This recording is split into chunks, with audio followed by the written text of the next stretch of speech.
नौ आदतें जो आपकी फिनेंशियल कंडीशन बदल सकती है। दोस्तों, आज हम इस वीडियो में इसी बात पर चर्चा करेंगे। नमस्कार जागरूक जनता। हम सब चाहते हैं कि हमारे माता पिता की हर जरूरत पूरी हो, हमारे बच्चों को कभी किसी चीज के लिए ना सुनना पड़े, पति या पत्नी की छोटी बड़ी इच्छाएं अधूरी ना रहे, और जब घर में कोई अचानक परेशानी आए, बीमारी, बच्चों की पढ़ाई, शादी या कोई अन्य आर्थिक संकट, तो बैंक बैलेंस देखकर दिल ना कांपे। एक अपना घर हो, एक गाड़ी हो, साल में कुछ अच्छी यात्राएं हो, और सबसे बड़ी बात, मन में ये डर ना हो कि कल क्या होगा। दोस्तों, इसी को मैं कहता हूं एक आइडियल फिनेंशियल सिचुएशन। और अगर आप भी उस स्थिति तक पहुंचना चाहते हैं तो आज का यह वीडियो आपके लिए है। आज मैं आपको बताऊंगा ऐसी 9 आसान आदतें जो बिना आपकी खुशियां छीने, बिना आपको कंजूस बनाए, धीरे धीरे आपकी आर्थिक स्थिति को मजबूत कर सकती है। और नहीं, मैं आपको ये नहीं कहूंगा कि नौकरी छोड़कर बिजनेस शुरू करो, या प्रोग्रामिंग सीखो, या इंग्लिश कम्युनिकेशन इंप्रूव करो। नहीं, आज की बातें बहुत साधारण है, लेकिन इन्हीं साधारण आदतों पर असाधारण जिंदगी खड़ी होती है। मानव जाति का पसंदीदा खेल भी यही है। सैलरी आने के 3 दिन बाद इस महीने का पैसा कहाँ गया पूछना। तो चलिए शुरू करते हैं। आपका हैबिट नंबर 1 होगा नो क्रेडिट। उधार की आदत छोड़िए। मेरे एक जानने वाले थे, बहुत अच्छी नौकरी, शानदार सैलरी, लेकिन लाइफ स्टाइल ऐसा जैसे कल दुनिया खत्म होने वाली हो। महीने की 25 तारीख आते आते एडवांस सैलरी मांगनी शुरू, फिर दोस्तों से उधार, फिर क्रेडिट कार्ड, फिर पर्सनल लोन, और धीरे धीरे कमाई बढ़ने के बावजूद फिनेंशियल स्ट्रेस भी बढ़ता गया। दोस्तों, उधार लेना हमेशा गलत नहीं होता। अगर आप कोई एसेट्स खरीद रहे हैं, बिजनेस एक्सपैंड कर रहे हैं, तो लोन समझ में आता है, लेकिन सिर्फ दिखावे के लिए नया आईफोन, महंगी बाइक, या सोशल मीडिया पर कूल दिखने के लिए ईएमआई लेना, ये फिनेंशियल फ्रीडम नहीं, फिनेंशियल ट्रैप है। आज लोन लेना बहुत आसान हो गया है।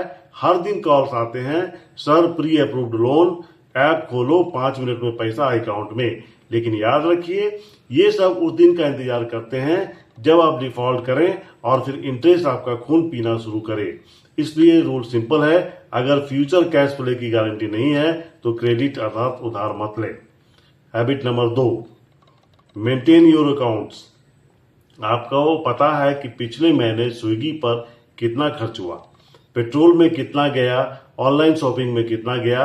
अक्सर हमें लगता है कि हमें सब पता है, लेकिन हमारा दिमाग बहुत खराब अकाउंटेंट होता है।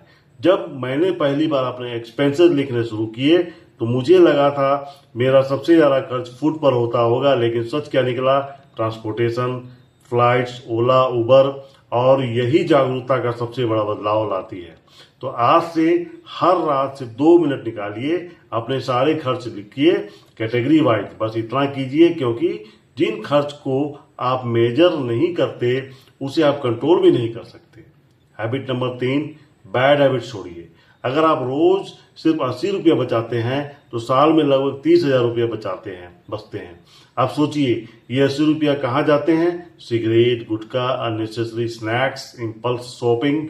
छोटी छोटी आदतें धीरे धीरे आपका जेब खाली करती रहती है। और नुकसान सिर्फ पैसों का नहीं होता, शरीर का भी होता है, परिवार का भी होता है। एक बीमारी सालों की सेविंग खा सकती है। इसलिए जो पैसा आपकी बुरी आदतों में जा रहा था उसे इन्वेस्टमेंट बना लीजिए। धुआं उड़ाने से अच्छा है भविष्य बनाइए। हैबिट नंबर 4, प्रॉपर रिकॉर्ड रखिए।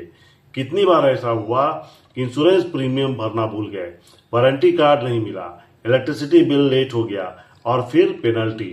मेरे पिताजी की एक आदत मैंने बचपन से देखी, हर चीज की प्रॉपर फाइल, इंश्योरेंस अलग, इलेक्ट्रिसिटी बिल्स अलग, वारंटी कार्ड अलग, आईडी प्रूफ अलग, हर फाइल पर ड्यू डेट लिखी हुई। दोस्तों, सिर्फ पैसा कमाना काफी नहीं होता, उसे व्यवस्थित रखना भी जरूरी है, क्योंकि अव्यवस्था धीरे धीरे पैसा खाती है और इंसान फिर सोचता है कि किस्मत खराब है। नहीं भाई, फोल्डर खराब है। अब इसके बाद हैबिट नंबर 5, लोगोज मत खरीदिए। कई लोग चीजें जरूरत के लिए नहीं, दिखावे के लिए खरीदते हैं। 50,000 की शर्ट जिसकी क्वालिटी 2,000 जैसी ही है, बाकी 48 रुपये तो गए लोगों के नाम पर। याद रखिए, आपकी वैल्यू आपके कपड़ों के ब्रांड से नहीं तय होती। मुकेश अंबानी, रतन टाटा, वॉरेन बुफेट, इनकी पहचान इनके काम से है। दिखावा टेम्पररी अटेंशन भले ही दे देता है, लेकिन फिनेंशियल स्टेबिलिटी परमानेंट रेस्पेक्ट देती है। इसलिए ब्रांड नहीं, वैल्यू खरीदिए। हैबिट नंबर 6, सेव नहीं, इन्वेस्ट कीजिए। आज 100 रुपये की वैल्यू 10 साल बाद वही नहीं रहेगी। इसे कहते हैं इन्फ्लेशन। अगर आप पैसे सिर्फ बैंक में पड़ा है आपका पैसा, तो धीरे धीरे उसकी ताकत कम हो रही है। इसलिए जरूरी है सेविंग के साथ इन्वेस्टमेंट भी हो। लेकिन याद रखिए, जहां समझ हो वहीं निवेश कीजिए। लालच में आकर ऐसा जगह पैसा मत डालिए जहां रात की नींद उड़ जाए। इन्वेस्टमेंट का पहला रूल है रिटर्न से पहले safety. Habit number 7, buy smartly. अगर घर में हर महीना 5 किलो चावल लगता है, तो हर 10 दिन में 1 किलो क्यों खरीदना? बल्क खरीदिए, प्लानिंग से खरीदिए। अब आप स्मार्ट तरीके से शॉपिंग करते हैं तो 10 से 20% तक सेविंग संभव है, और महीने के अंत में यही सेविंग्स बहुत बड़ा डिफरेंस बनाती है। फिनेंशियल ग्रोथ हमेशा सैलरी बढ़ने से नहीं होती, कई बार सही तरीके से खर्च करने से होती है। हैबिट नंबर 8, अपनी हेल्थ का ध्यान रखिए। एक फेमस कोट है, लोग जवानी में पैसा कमाने के लिए स्वास्थ्य खराब करते हैं और बुढ़ापे में स्वास्थ्य पाने के लिए पैसा खर्च करते हैं। जिम महंगा लगता है, हेल्दी फूड महंगा लगता है, लेकिन हॉस्पिटल उससे कहीं ज्यादा महंगा है। याद रखिए, जब तक हेल्थ ठीक है, तब तक जिंदगी में हजार समस्याएं हो सकती है, लेकिन जिस दिन हेल्थ चली गई उस दिन सिर्फ एक ही समस्या बचती है। इसलिए अपने शरीर को खर्च नहीं, इन्वेस्टमेंट समझिए। Habit number 9, never stop learning. दुनिया बदल रही है, जॉब्स बदल रही है, टेक्नोलॉजी बदल रही है। जो सीखना बंद कर देता है वो धीरे धीरे पीछे छूट जाता है। लेकिन अच्छी बात क्या है, आज सीखना पहले से ज्यादा आसान है। यूट्यूब, बुक्स, पॉडकास्ट, कोर्सेस, अगर आप रोज सिर्फ 20 मिनट सीखते हैं तो एक साल बाद आप वही इंसान नहीं रहेंगे। लर्निंग सिर्फ स्किल्स नहीं देती, एडेप्टेबिलिटी देती है, और आने वाले समय में सबसे वैल्यूएबल स्किल्स यही होगी।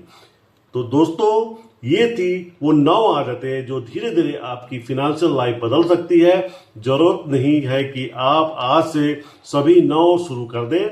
सिर्फ एक आदत चुनिए और अगले 30 दिन उसे फॉलो कीजिए, क्योंकि जिंदगी अचानक नहीं बदलती, आदतें बदलती है, और आदतें जिंदगी बदल देती है। अगर वीडियो पसंद आया तो लाइक कीजिए, चैनल सब्सक्राइब कीजिए, और इस वीडियो को उस इंसान तक जरूर भेजिए जो बहुत मेहनत करता है, लेकिन महीने के अंत में फिर भी सोचता है पैसे गया कहाँ।